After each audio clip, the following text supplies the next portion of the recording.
a bridge and elevate, uplifting women, connecting communities.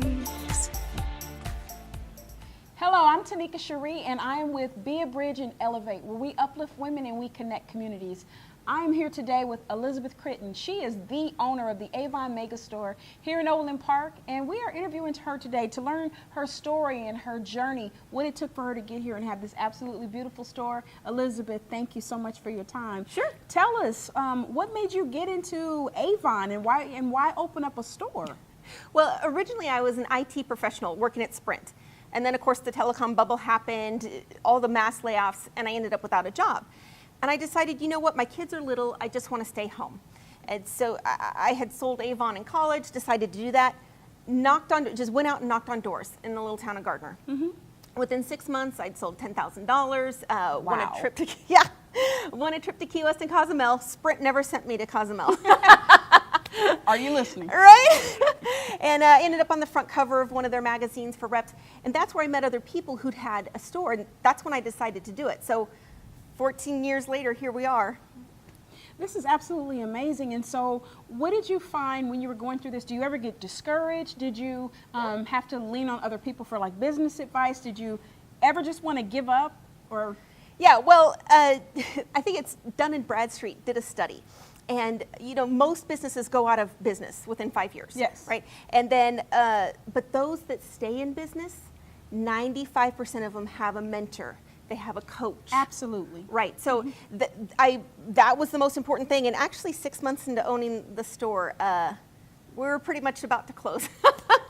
Really? Yeah, it was pretty tense. When you say, do you ever get discouraged? I'm like, daily or by minute or It was not a trick question. No. So we definitely want to, encourage women to know that it can be done. Sometimes you have to think outside the box. And so you've been acknowledged on television on several different channels by Avon. You are, what is your title? You're considered... It's a Woman of Enterprise. It's one of their top awards for women entrepreneurs that behave ethically and inspire other entrepreneurs. That is amazing. And so I understand that you also are an author. Oh, yeah. You've authored a book as well. So stay tuned as we learn a little bit more about her book. Don't forget to order your copy of The Mornings After, From Grief to Glory, a collaborative work including Tanika Cherie, author, speaker, motivator. So Elizabeth, what were some of the milestones for you in your business? What were some of those milestones? Sure. Well, in the beginning, of course, there's no money. And, I was doing it from home. So I had to work around my kids. I did phone calls during their naps. I would do paperwork when they were playing.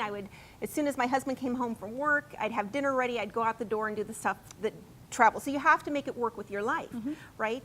But once I had built it up enough, it's a weird thing when you own a business. At first, there's no money. You don't really make money in the beginning. And then after a while, you start to make money, and then you start to pay other people to do things for you. And so over time, it's like this balancing act. I raise my pay, but then I hire people, and then there's more money, then you raise your pay and you hire people. So over time, you have the money and you're not working crazy.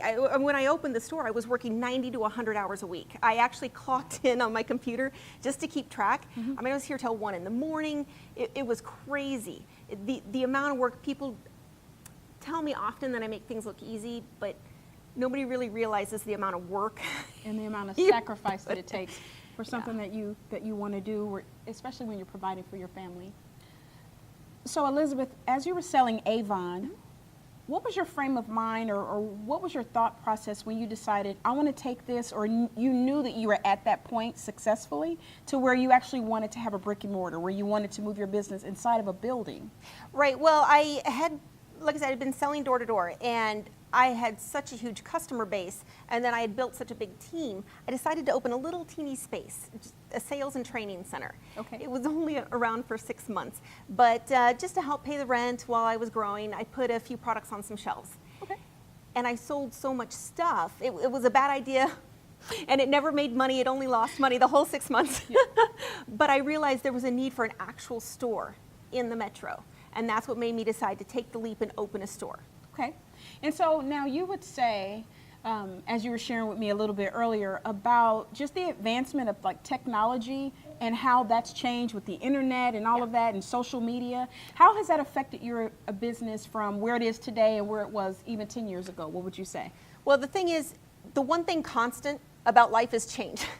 I know every time things change, I don't know how many people, they get so upset that things have changed, and they just sit angry that things have changed. Well, you can sit there and be angry that life has changed, or this changed in your life, or your business changed, or you can take action to just modify yourself. So with the store, you know, what follows with that, I used to bulk mail brochures. I used to do print advertising. I haven't bulk mailed a brochure in a decade.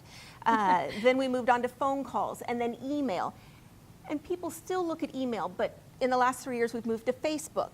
In the last few months, I've moved to Instagram. I mean, you have to go where people are. You have to change with the times to survive. You know, we have to think about that. Sometimes it requires us to reinvent ourselves. We're not saying change who you are, but as technology grows, we have to grow. We have to make those changes. And I'm not sure, did that affect you financially? Was there a greater cost to you, you know, because of those? It actually costs less Well, there it to is. advertise online than to bulk mail brochures. That was like $1,000 a month to mail brochures. It costs less to send out an email. So how did you choose your location? Does that matter? Yeah, well, I specifically, for people familiar with the Kansas City area, I'm right off 435 and really close to the 35 interchange. So people can get to me pretty quick within like 15 minutes. I picked it for that reason. What advice would you give to women and just to other viewers as well when you are trying to, and I'm not sure who all were your competition. I've heard, because I live in the area, that it has affected some of the other business owners who may sell Avon or whichever, but how do you deal with the competition? And how do you stay competitive versus MAC Makeup and other, Mary Kay? There's so many options out there. How do you stay competitive? So you want to find your niche, and the thing is, a lot of the customers, especially in the beginning, they were people who didn't have an Avon rep. They couldn't find one. Sometimes when someone quits selling, then I'll get a bunch of people come in because they don't have an Avon rep anymore.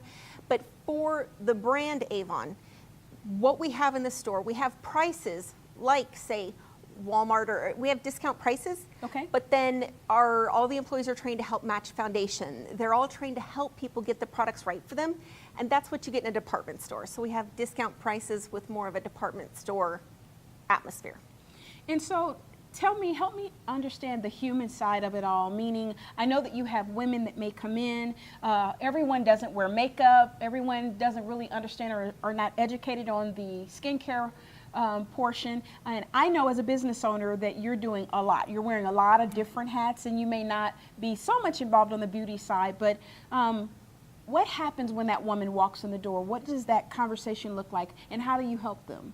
Well, the mission of the store, because I have a store mission, is to be the place that best meets women's beauty needs. Some of the places, they really push you to, well, this is the new eye cream, so you have to sell 20 units of this eye cream, or here's the new thing, we really are pushing that, or you have a quota. And we're not like that at all. There's even times where people will come in and they'll get 2 skin creams, and I'm like, okay, these are basically the same thing. One has a little bit different focus. So we'll even, there's times where I'll tell people you don't need that one. Because people learn that we're just giving them what they need, that we're help filling their needs. We're not just selling something to sell something, and they feel it. And so I think that Very gets good. us, yeah, because you get in your Very department good. store and you're like, don't squirt me, don't spray me, you know, and you just know that they're just trying to meet some quota, that they're And they're going to not get really in trouble. concerned about your needs. Not really. They've got, you know, they've got a quota to meet. But here, it's just about the customer and filling their needs. With over $6 million of Avon products sold, Elizabeth is a top seller and business leader.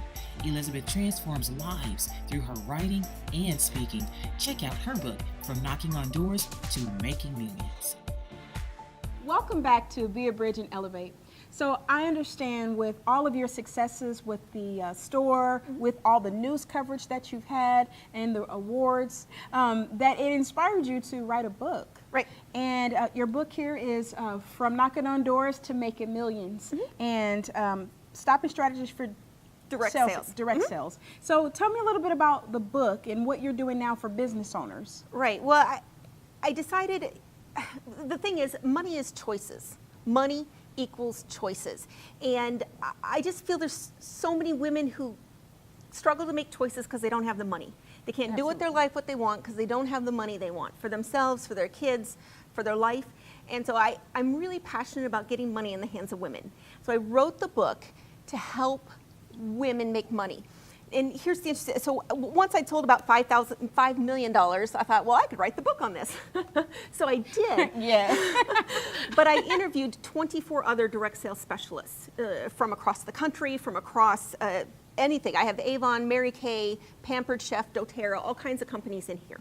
And then we covered all the different ways to sell, right? So knocking on doors, online sales, making baskets, having parties. Because the truth is, everyone has a different set of skills. Everyone has different talents. They have different time. That's what I learned writing the book. I set out to write a book to give everyone tips on how to sell in all the different ways. Mm-hmm.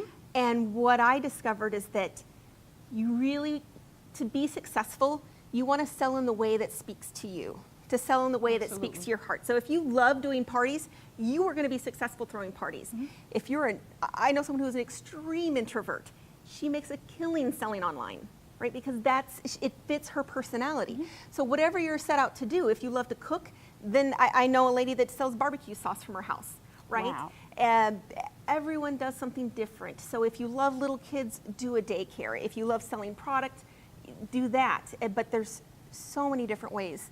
But you have to find what's right for you. And when you find the match for you, that's when you're successful. That's when the money comes. But in addition to that, you help within the community. Mm-hmm. And that's one of the ways that I met you. And so tell us a little bit about what the AVON Mega Store and what you do in the community now to help. Yeah, every year we help sponsor, support the women's basketball team at Johnson County Community College right across the street. At this point, people can bring their old cell phones, and so we've gotten about 700 cell phones to help raise money for Safe Home. We even do a yearly fundraiser for them on our anniversary. For Safe Home. Yeah, for Safe Home. And Safe Home is an organization that helps women who are in domestic violence as well as their families. That is amazing. Yeah. We partner with them as well. So. Right. Well, and Avon's two big things are breast cancer and domestic violence. And as I get older, I find more women with breast cancer, but when I was younger, I knew a lot of people that were having problems at home. Yeah. So that was a passion for me. We haven't even gotten into my childhood. But the other thing we do, we also support a yearly Down syndrome walk, Step Up for Down syndrome. And then just last month, it was so much fun. We had 5 teenagers and 5 volunteers come from a program called Down Syndrome Hired. It was the Down Syndrome Guild Hired program.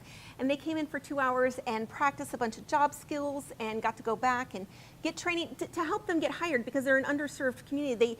They have a hard time getting employed. And so the employees loved it, the kids loved it. It was a great time.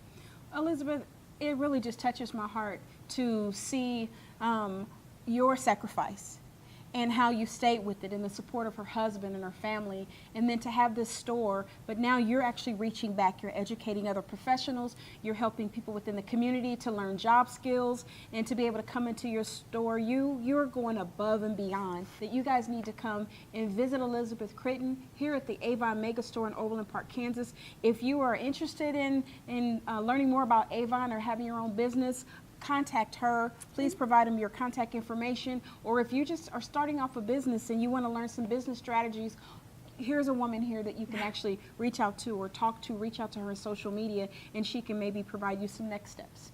Yeah, I have got a group on Facebook called From Goal to Go. From Goal to Go. So if you go down that group, you'll be connected with me and everyone in entrepreneurs. On this YouTube video, click on subscribe and then click on the bell, and every time they do a new video, you'll get notified. Great. So we will see you next time. Thank you so much.